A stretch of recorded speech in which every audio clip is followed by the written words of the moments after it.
नमस्कार। आज हम जिस मुद्दे का विश्लेषण करने जा रहे हैं वो सच में बेहद ऐतिहासिक और दिलचस्प है। सीधे पॉइंट पर आते हैं। बात हो रही है 2026 के वेस्ट बंगाल असेंबली इलेक्शंस की।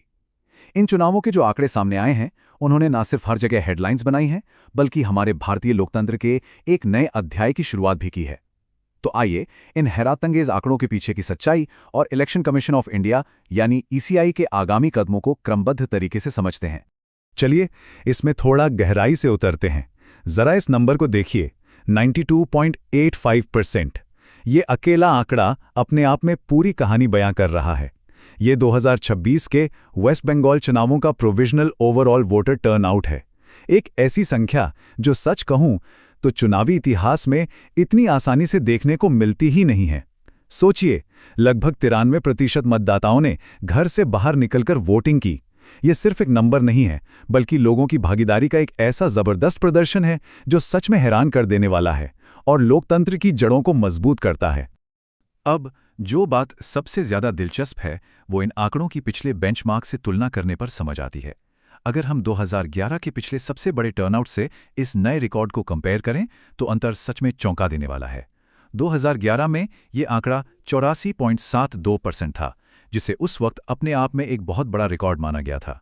लेकिन 2026 का ये 92.85% का प्रोविजनल रिकॉर्ड इस बात का पक्का सबूत है कि डेमोक्रेटिक पार्टिसिपेशन में किस हद तक उछाल आया है। ये कोई छोटा मोटा जंप नहीं है, ये साफ दिखाता है कि वोटिंग को लेकर जागरूकता अब एक नए ही लेवल पर पहुंच चुकी है। इस मैसिव ओवरऑल नंबर के पीछे की मैथमेटिक्स को समझने के लिए अगर हम इलेक्शन के दोनों फेजेस का तुलनात्मक अध्ययन करें तो एक और रोचक बात सामने आती है। फेज 1, जिसमें 152 सीट्स पर मतदान हुआ, वहां टर्नआउट था एक विशाल 93.19%। और फिर फेज 2, जो बाकी बची 142 सीट्स के लिए था, वहां भी 92.47% का भारी टर्नआउट देखा गया। इसका सीधा सा मतलब यह है कि लोगों का उत्साह किसी एक खास क्षेत्र या एक दिन तक सीमित नहीं था। ये लगातार दोनों फेजेस में एक समान और निरंतर रूप से बना रहा। और ये बात एक और महत्वपूर्ण पहलू का बाखूबी खुलासा करती है कि इस ऐतिहासिक भागीदारी के पीछे आखिर सबसे बड़ी ताकत किसकी थी। जेंडर डायनामिक्स पर गौर करना यहां सबसे शानदार है। देखिए, पुरुष मतदाताओं की भागीदारी 91.74% के बेहतरीन स्तर पर थी, जो कि बहुत अच्छा है। लेकिन महिला मतदाताओं ने 93.24% के रिकॉर्ड टर्नआउट के साथ उन्हें भी पीछे छोड़ दिया। ये आंकड़ा बिल्कुल गेम चेंजर है, क्योंकि ये साफ दिखाता है कि वास्तव में महिला मतदाताओं ने इस विशाल उछाल को लीड किया है और प्रक्रिया को एक नई दिशा दी है। चलिए आगे बढ़ते हैं और देखते हैं कि ये कहानी क्या नया मोड़ लेती है। अभी तक तो हमने इस विशाल भागीदारी और जश्न की बात की, लेकिन इस पूरे माजरे में एक ट्विस्ट भी है। इलेक्शन कमीशन ऑफ इंडिया यानी ईसीआई ने कुछ पोलिंग बूथ्स पर इरेगुलरिटीज यानी अनियमितताओं को फ्लैग किया है। ये एक बहुत ही इंपॉर्टेंट टर्निंग पॉइंट है, क्योंकि एक तरफ हमारे पास रिकॉर्ड ब्रेकिंग पार्टिसिपेशन की खुशी है और दूसरी तरफ चुनावी प्रक्रिया की शुद्धता और नियमों पर उठते सवाल। ये पूरे विश्लेषण को बेहद रियल और ग्राउंड लेवल पर ले आता है।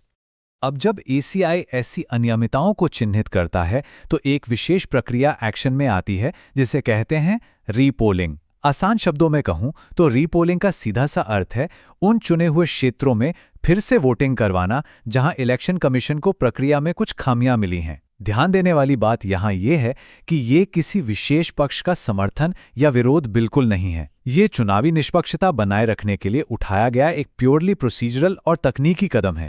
तो इस सब का मूल सारांश क्या निकाला जाए? इस पूरी सिचुएशन की दोहरी प्रकृति को अगर हम एक विचार में समेटना चाहें तो वो कुछ इस तरह होगा। रिकॉर्ड वोटर टर्नआउट एक जीवंत और भागीदारी वाले लोकतंत्र का प्रतीक जरूर है, लेकिन अनियमितताओं पर उठी चिंताएं निरंतर सतर्कता की जरूरत को उजागर करती हैं। ये लाइन इस बात पर परफेक्टली जोर डालती है कि एक सफल चुनाव सिर्फ भारी भीड़ या बड़े आंकड़ों से नहीं बनता। बड़ी भागीदारी के साथ साथ स्ट्रिक्ट विजिलेंस और सिस्टम की शुद्धता होना भी उतना ही जरूरी है। वैसे आगे बढ़ने से पहले बता दूं कि आज के इस विश्लेषण में प्रस्तुत किए गए ये सभी आंकड़े, रिपोर्ट्स और जानकारी दृष्टि द विजन से लिए गए हैं। एक बेहद विश्वसनीय स्रोत होने के नाते वहां से मिली ये जानकारी इन आंकड़ों और हमारी इस चर्चा को पूरी तरह से प्रामाणिकता देती है। अंत में इस पूरे मुद्दे से एक बेहद बड़ा और सोचने वाला प्रश्न उठता है। आखिर लोकतंत्र किस प्रकार रिकॉर्ड तोड़ नागरिक उत्साह और चुनावी सतर्कता तथा अखंडता की निरंतर आवश्यकता के बीच संतुलन बनाते हैं? सोचने वाली बात है। एक तरफ जनता पूरे जोश के साथ बाहर आकर रिकॉर्ड तोड़ वोटिंग करती है, तो वहीं दूसरी तरफ संस्थाओं का काम इस पूरी प्रक्रिया में निष्पक्षता बनाए रखने के लिए और भी ज्यादा चैलेंजिंग हो जाता है। इस नाजुक संतुलन के बारे में जरूर सोचिए और अपने विचार विमर्श जारी रखिए। आज के इस विश्लेषण में साथ जुड़ने के लिए बहुत बहुत धन्यवाद।